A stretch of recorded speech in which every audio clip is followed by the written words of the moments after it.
Katanya kamu, at any street corner, the feeling of absurdity can strike any man in the face.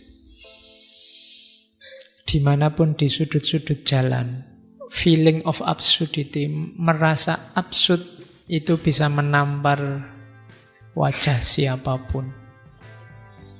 Merasa absurd itu merasa hidup ini tidak jelas ya. Itu merasa absurd. Hidup ini mau apa sih? Itu merasa absurd. Aku kayak gini ini buat apa sih? Itu merasa absurd kamu. Tidak jelas. Coba bertanya, apa tujuan hidup ini? Apakah hidup ini ada maknanya atau tidak? Gunanya apa aku di alam semesta ini? Kamu akan jatuh pada absurditas, katanya kamu. Jawabnya susah, terus tidak jelas. Para filosof sebelum kita itu sudah mati-matian pengen jawab. Tapi tidak ada jawaban tuntas. Jawaban-jawaban itu hanya hebat di teori, hebat di buku-buku. Kita belajar ratusan konsepnya para filosof, rasanya ya berhentinya di ajaran mereka saja. Hidup kita ya gini-gini saja. Itu contoh gambaran betapa absurdnya hidup ini. Coba kamu tanya, kenapa kamu ngaji? Tujuannya apa? Hasilnya apa? Yang kamu dapat apa? Nanti kan jadi absurd. Tidak jelas. Mungkin ikut-ikutan, mungkin pingin pinter, mungkin itu tidak jelas. Muter yang tidak jelas itu absurd. Kayak orang tuamu bekerja mati-matian biar kamu bisa kuliah. Setelah kamu kuliah, targetnya kan terus kamu kerja, terus kamu mati-matian kerja demi anakmu lagi biar anakmu bisa kuliah juga.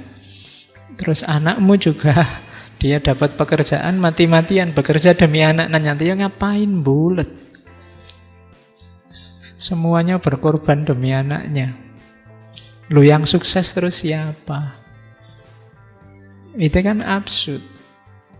Tidak jelas. Nah, itu yang disedihkan oleh kamu. Jadi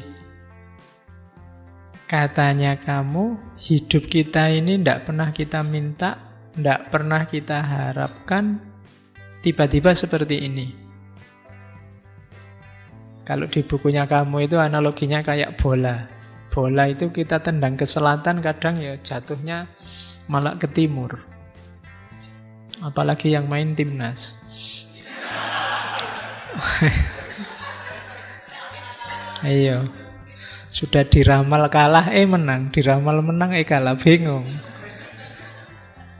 Loh, tapi memang hakikatnya permainan bola kan begitu. Dan hidup kita kan juga begitu. Kita merancang kayak gimana, hasilnya apa. Jadi ada jarak antara ideal-ideal yang kita canangkan dengan kenyataan. Toh terus kita mati-matian memegangi ideal kita. Itu namanya absurd, katanya kamu. Oke.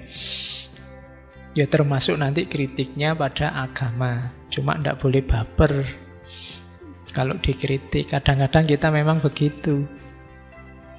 Kita teriak-teriak agama sumber kedamaian, ternyata dalam sejarah banyak bukti agama jadi sumber konflik. Yang kita gadang-gadang ternyata meleset. Itu juga jenis absurditas. Jadi hidup kita serba, kalau nanti diterjemahkan oleh para filosof eksistensialis kayak Heidegger, faktisitas.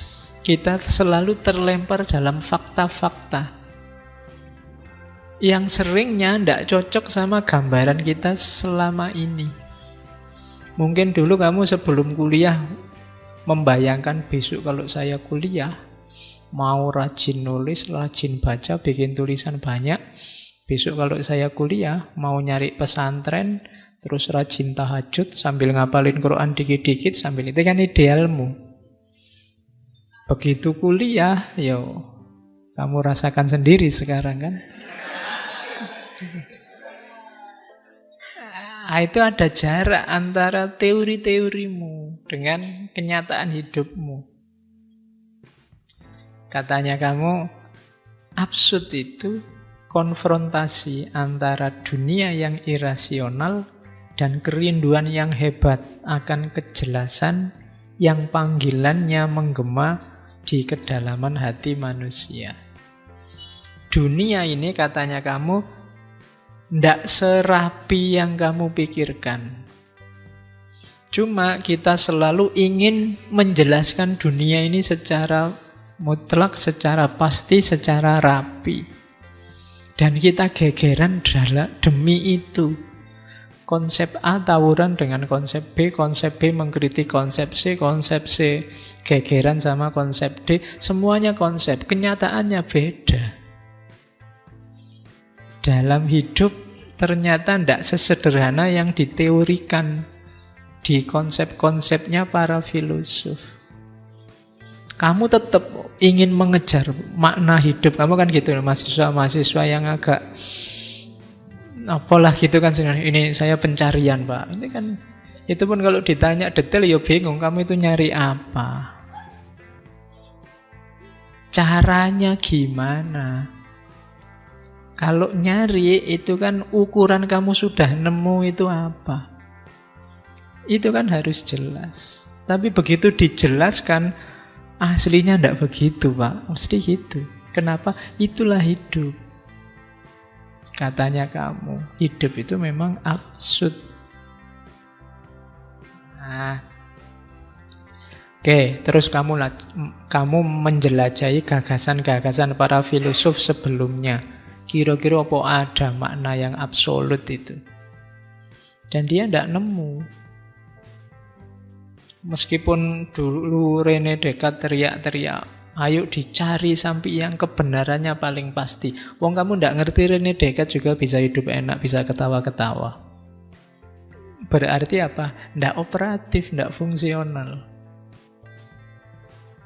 Maka katanya kamu tidak. Cirinya hidup ini absurditas. Jadi ketidakpastian. Oke, makanya di awal tadi saya bilang ya, siap-siap cari wadah yang pas untuk gagasan ini. Kamu salah wadah nanti jadi kacau.